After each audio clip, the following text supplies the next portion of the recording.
When the client's lawyer showed up at 1:30 p.m., I was drinking coffee in the cafe downstairs.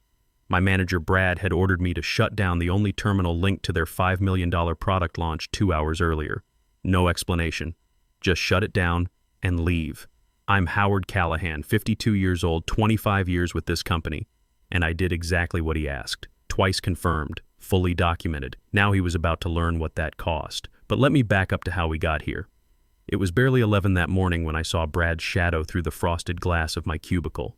He had that clipped walk he only used when he was about to throw his weight around. He didn't bother with good mornings, just stopped at my desk and said it flat.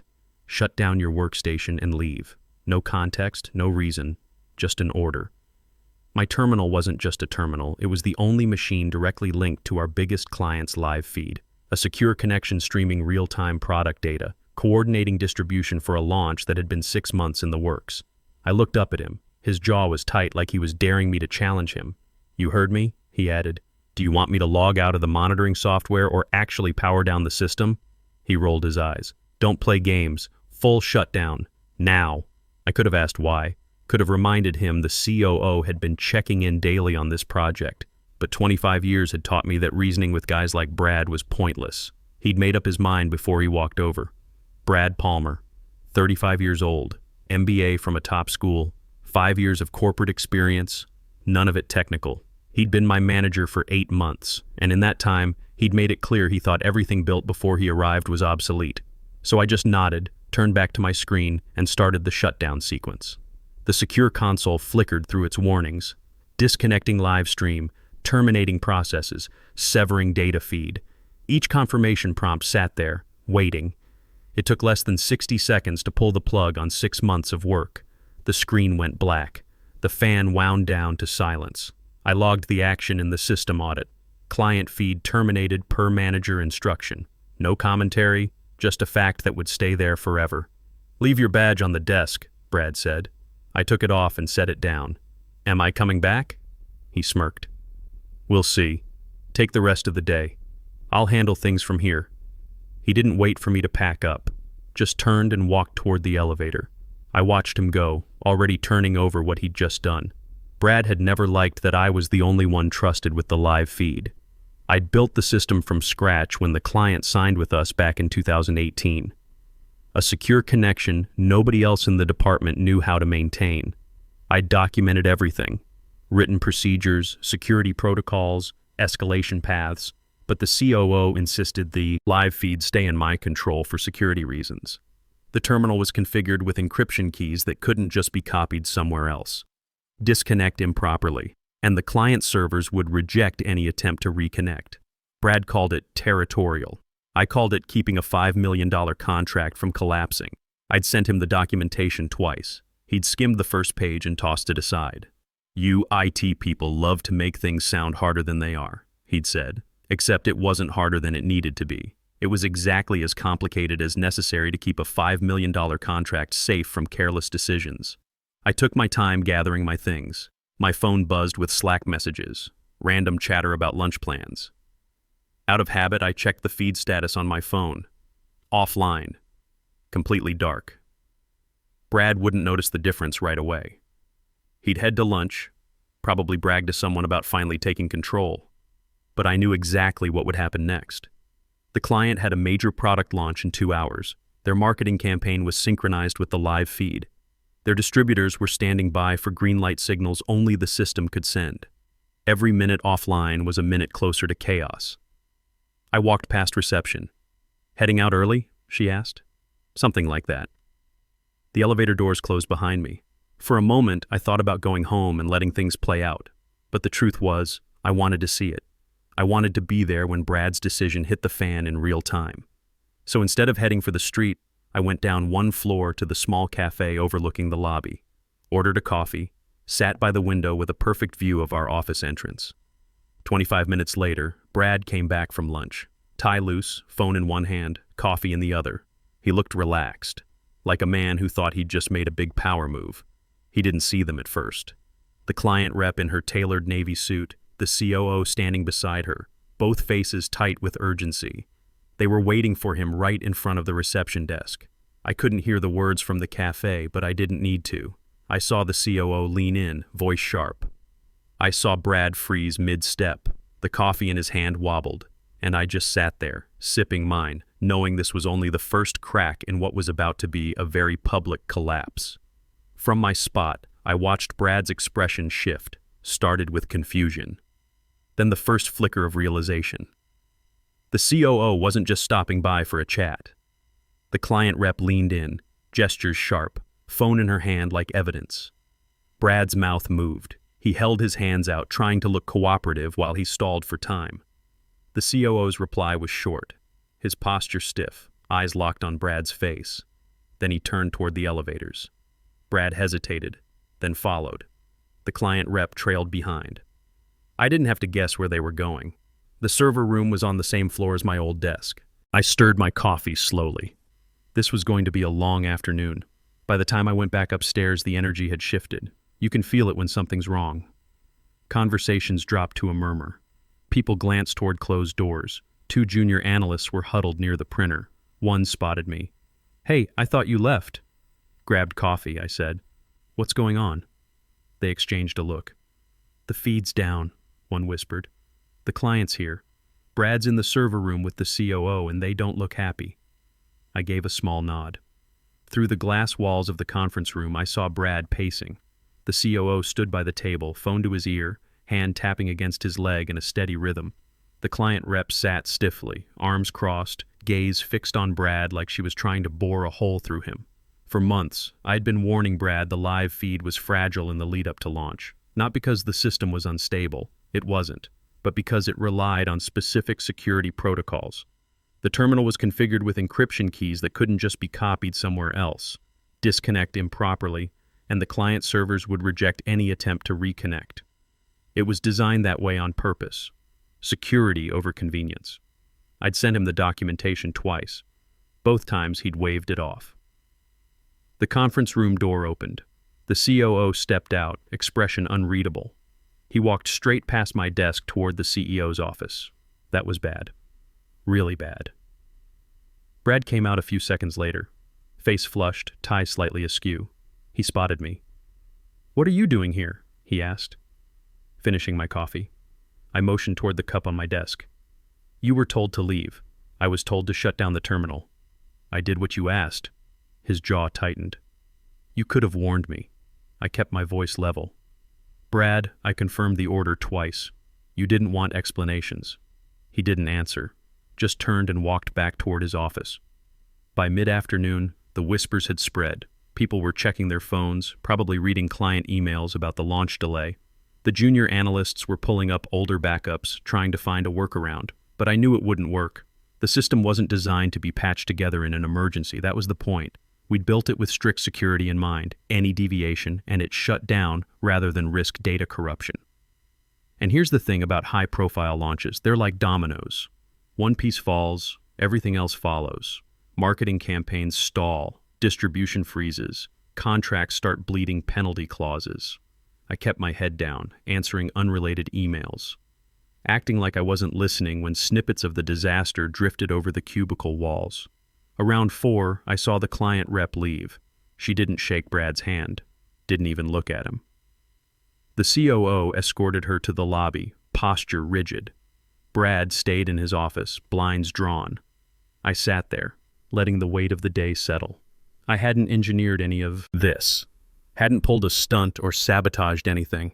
I'd simply followed an order, and now the consequences were piling up on Brad's desk. The thing about moments like this is they reveal something. A good leader takes responsibility. A bad one looks for someone to blame. And I had a feeling tomorrow Brad would try to make this my fault. I didn't sleep much that night. My mind kept replaying the scene. The COO's face tightening, Brad's coffee hand wobbling, fast-forwarding to what I knew was coming next. When I walked in the next morning, the shift was impossible to miss. People weren't making eye contact. Conversation stopped when I got close. On my desk, a single printed sheet waited. Meeting at 9 a.m. Conference Room B. Attendees, Bradley P., Howard C., HR, COO. No subject line, which told me everything. At 8:59, I walked into the room. Patricia Drummond from HR was already there, notebook open. The COO sat at the far end, phone face down, expression like stone. Brad leaned back in his chair, one arm draped over the backrest, trying to look relaxed. "Howard," he said, giving me a smile that didn't reach his eyes. "Let's go over what happened yesterday." I sat down, placed my notebook on the table. "Of course." Brad leaned forward. "The live feed went down right before a major client launch. This caused significant disruption and reputational damage. Now, as I understand it, you were the last person to operate the terminal before it went offline." The COO's gaze stayed on me. "That's correct," I said. "I shut it down per your direct instruction at approximately 11:04 yesterday. The action was logged in the system audit." Brad shifted. "You could have told me it was linked to the client's feed. Instead, you just did it." I met his eyes. "Brad, I confirmed the order twice. The second time I asked if you wanted me to terminate the connection. You said yes. You didn't ask for an explanation, and you've told me before to avoid overcomplicating things." The COO's head tilted slightly. "Did you know the shutdown would sever the client's launch feed?" "Yes," I said. "And I also knew it couldn't be reconnected without re-authentication, which requires compliance approval. That's why I asked for confirmation twice." Brad laughed lightly, shaking his head. "He's framing it like I just signed off on tanking the launch. That's not what happened. I didn't look away. The audit log contains the exact text. Client feed terminated per manager instruction. Time-stamped, immutable." The COO turned toward Brad. "Is that accurate?" Brad hesitated. "It may be how it appears, but I didn't know what I was authorizing. And yet you authorized it," the COO said. Patricia wrote something down. The meeting wrapped after 30 more minutes of circling. Brad insisting he wasn't told. Me repeating I'd confirmed twice. The COO asking variations of the same question. Why give the order at all? When we left, Brad brushed past me in the hallway. "You're enjoying this, aren't you?" he muttered. I stopped walking. "Enjoying watching the company lose a $5 million contract? No. But I am enjoying having documentation."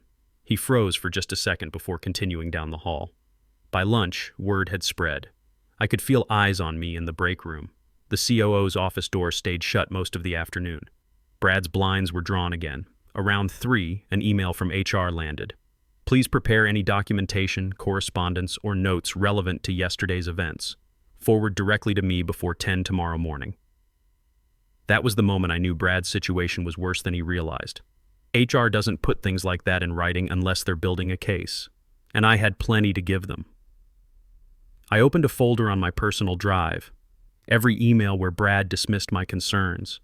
Every meeting note where he'd waved away security protocols. Screenshots of messages where he'd bragged about streamlining by cutting corners. All time-stamped, all archived. I didn't need to manipulate anything. The truth was enough. By the time I shut down for the day, I had a neat file ready to send. A factual record of how we'd gotten here. Brad thought yesterday had been the crisis. He hadn't realized yet it was just the first crack. I woke before my alarm, got to the office 10 minutes early. The floor was quiet. That particular don't make noise quiet. At 8:07, the COO sent a calendar invite. 9:30, emergency, client status and next steps. Attendees, CEO, COO, HR, legal, IT lead, Howard, Brad, legal. That told me the temperature. At 8:22, HR replied to my document submission. Received. Thank you for the thoroughness. No softening, just acknowledgement. At 9:27, I walked into the big conference room. The CEO stood at the head with a printout. The COO sat to his right, jaw set. Patricia had lined up 3 pens next to her legal pad. Neil Carver, our IT lead, was already plugged into the projector. Brad took the seat at the far end. The CEO didn't bother with greetings. The client's counsel formally notified us at 8:51 that they're invoking the penalty clause for launch disruption. They're also reserving the right to terminate for cause. He looked around. $5 million in annual revenue at risk, plus penalties. A stillness moved through the room. The COO nodded at Neil. Show the sequence. Neil brought up the audit trail, scrolled past routine entries. Then the line sat there in 14-point font. 11:04:17. Client live feed terminated per manager instruction. The CEO didn't raise his voice, explain why that instruction was given.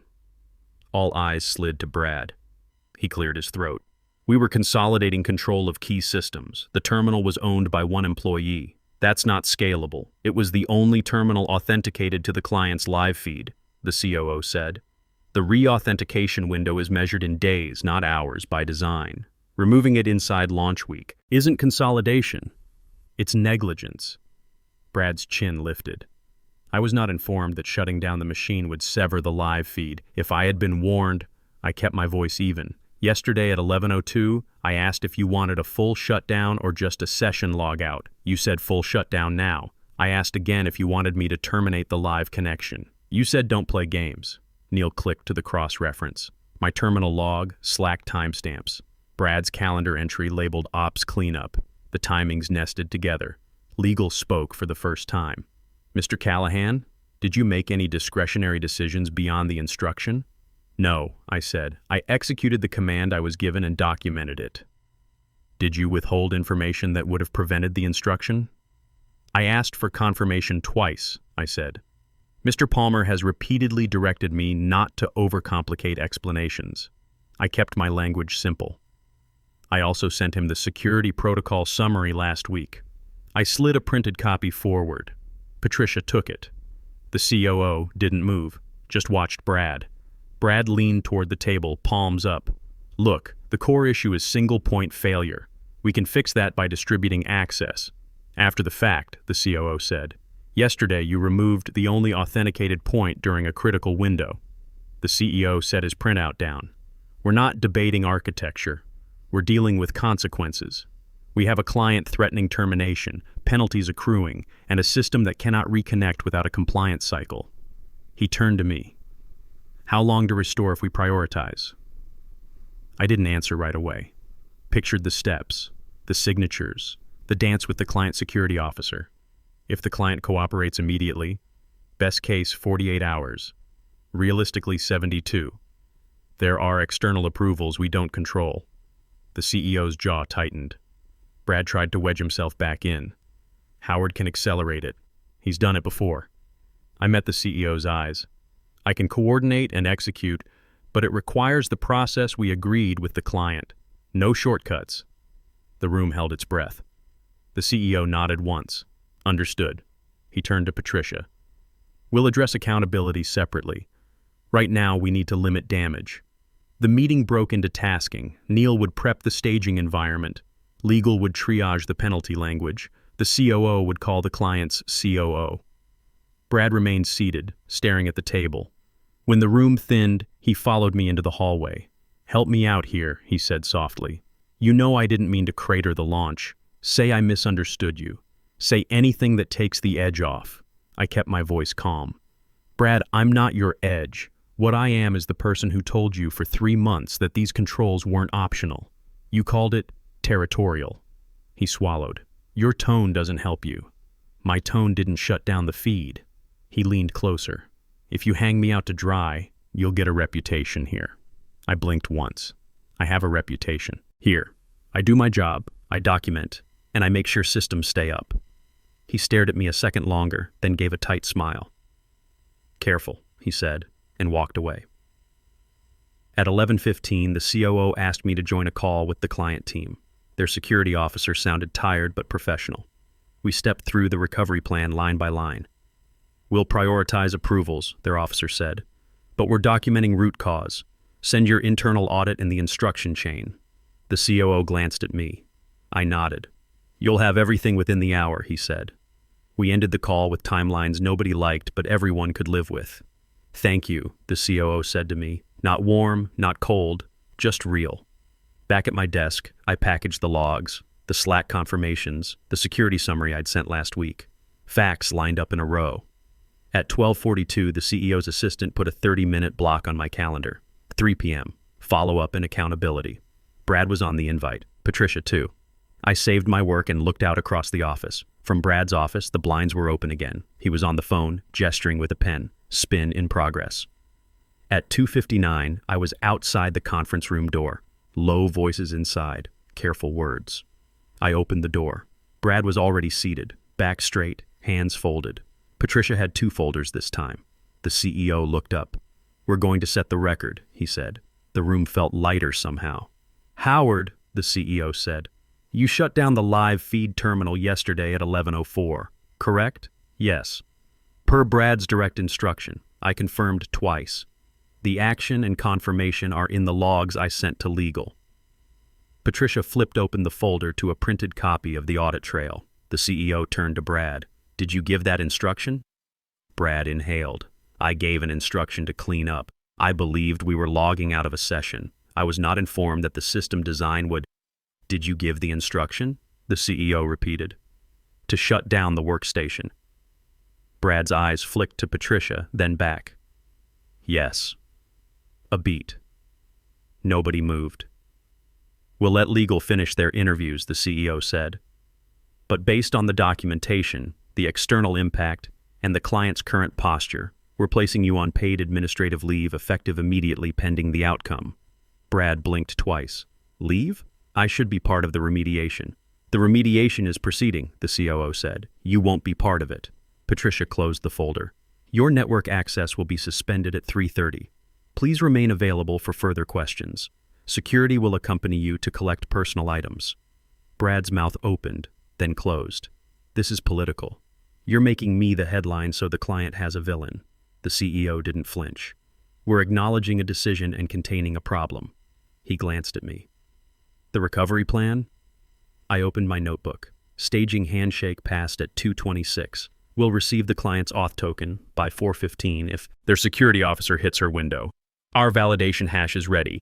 If all goes clean, we can move to controlled reconnect at 5:30, monitoring for 2 hours before we widen scope. Best case then? The COO asked. We'll get status pings green for a subset today. Full throughput tomorrow after the second approval.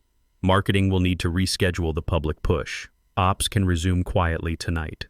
Nobody cheered. Real life doesn't do triumphant music. Do what you need, the CEO said. Brad's chair squeaked as he stood. He didn't look at me when he left. He looked past me. The door shut. The COO turned to me. You'll lead the restore. You'll also propose a revised access model that prevents single-point operator and single-point manager failure. He let that hang. We'll fund it. That was the closest thing to an apology I was going to get. I nodded. I'll send the draft by end of week. The CEO gathered his papers. There's one more item. We're offering a retention bonus for carrying the recovery and a title adjustment. Principal Systems Architect, effective today, if you want it. I watch my pen roll a half-inch and stop. Principal Architect, words that fit like solid shoes. Titles don't erase what happened yesterday, but they do change who gets to say no next time. I'll accept, I said. He nodded once. Good. They left me there with the table and the hum. At 3:28, I returned to my desk. Security arrived 2 minutes later. They stopped at Brad's door. A few heads lifted, then dropped. I opened the secure console. The staging link waited, blinking. The client's token came through at 4:11. I messaged Neil, then dialed into the bridge. Voices checked in one after another. Ops ready, security ready, client monitoring ready, systems ready. We ran the sequence aloud like pilots at a cockpit, not because we didn't know it, but because saying it out loud makes people careful. At 5:34, the first green indicators returned. At 5:41, a second cluster lit up. At 6:02, the client security officer said, "We're seeing stable flow on our end." She didn't sound relieved exactly. She sounded like someone who'd just made it back to shore. Hold at current scope, I said. We'll widen at 7 if the logs stay clean. The COO unmuted just long enough to say thank you. Then he went quiet again, listening. At 7:06, we widened. Nothing spiked. Nothing sagged. The lights kept stacking green. The room around me, still half full of people who'd stayed because they understood that payroll and launches mean rent and pride, started breathing normal again. At 8:12, we ended the call. No speech, no victory lap. Just a list of follow-ups and a second bridge scheduled for 7 a.m. I shut my laptop and sat back. Across the aisle, someone exhaled and laughed once. The kind that releases exactly the air it needs to. Outside, the night air had that iron taste it gets before rain. I stood on the curb, a moment, phone in my pocket, city noise around me. My reflection in the window looked like a person who'd done their job. The next morning, the client's COO sent a 2-line email. Appreciate the speed and clarity. We'll suspend termination while we review. Continue with the revised access plan. No praise, no absolution. Just oxygen. I forwarded it to the team. Then I opened a new document and titled it Access and Accountability Model V1. Started writing the section headings I'd had in my head for weeks, long before yesterday tried to make a point with a sledgehammer. At 9:03, an unfamiliar name pinged my inbox. An HR business partner from another division. Congrats on the new role. When you come up for air, I'd like to talk about cross-training your approach to our other teams. I smiled just enough to feel it. The building hummed, the green lights held. Systems don't care who's liked, they care who's careful. People get paid or they don't. Launches happen or they don't. You can manage by posture or you can manage by process. But only one of those survives contact with the real world. And 25 years of doing things the right way finally had the last word.